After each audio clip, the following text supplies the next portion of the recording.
Today we will be looking at the mass balance principle from another aspect, and that is our joint health, especially when there are so many people suffering from osteoarthritis but having no solution in sight except taking painkillers for pain relief.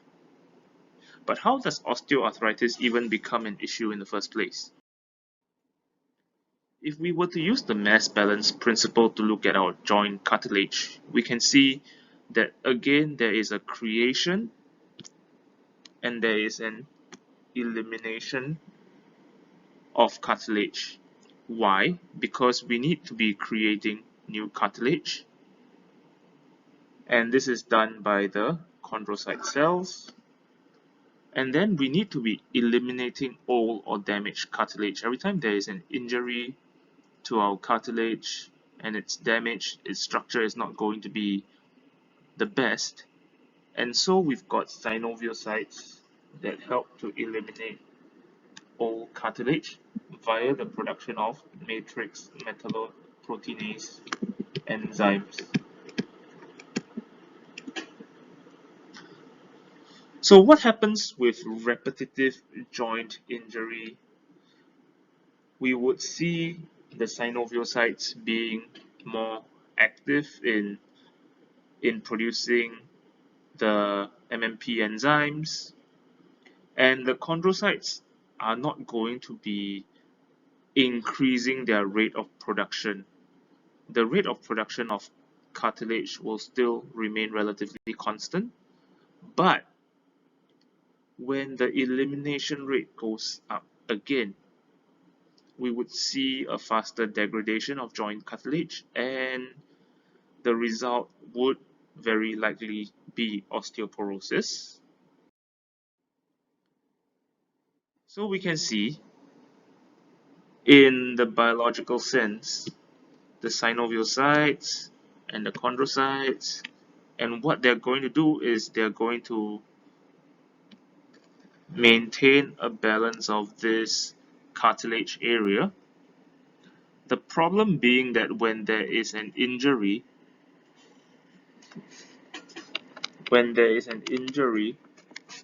it will lead to inflammation,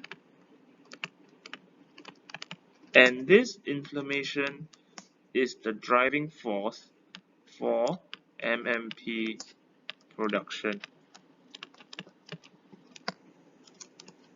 So when the balance is shifted in favor of MMP production, we will see faster degradation,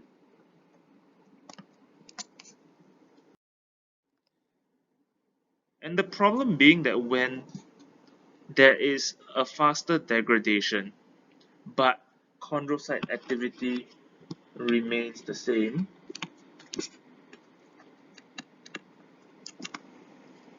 then we will see this entire cartilage structure starting to weaken. There will be meniscus issues, there will be cartilage issues, and generally the whole knee will be weaker and feeling more pain.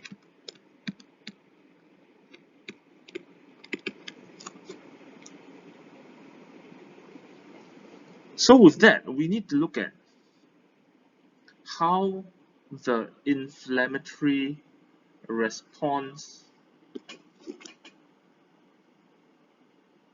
can be regulated, and we have to understand that it's not just the injury that can contribute to inflammation.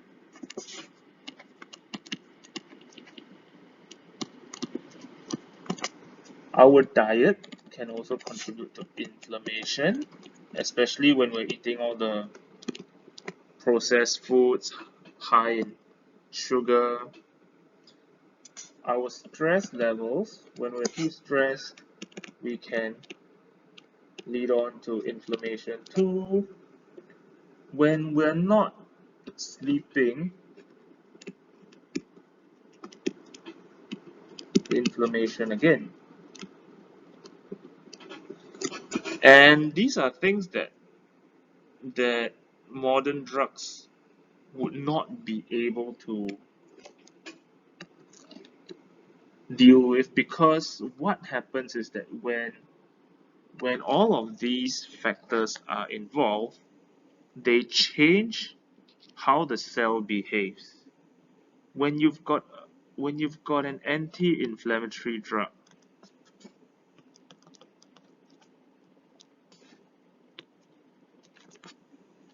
what it's going to do is it's going to block the inflammation receptors from responding to the inflammatory chemicals that are being produced. But once this drug is out of the system,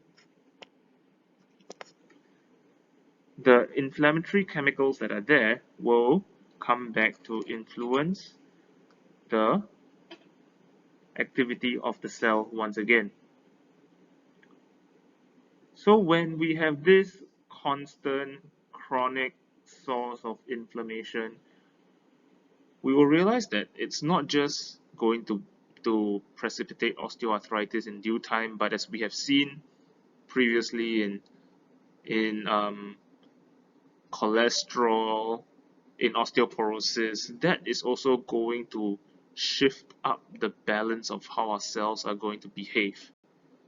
And the problem is that we need to reduce this MMP activity to properly target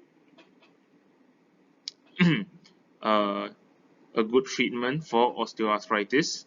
And to reduce that MMP activity, we need to deal with the heart of the issue, which is the dysregulated inflammatory signaling problem.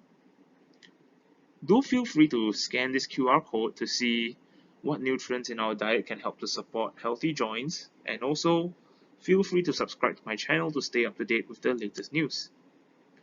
In addition, as a what other further implications of dysregulated MMP activity are there? And I do look at what happens in heart disease when we have this MMP activity that is going to chomp down on collagen, because it's not just the joints, the joint cartilage that contains a ton of collagen, but even the plaque layers in our arteries also do contain collagen, and we would be producing higher amounts of MMPs during a pro-inflammatory state. So heart disease can go together with joint pain. Hence, when you've got heart disease, how bad is your joint pain? So do feel free also to scan this code to find out more.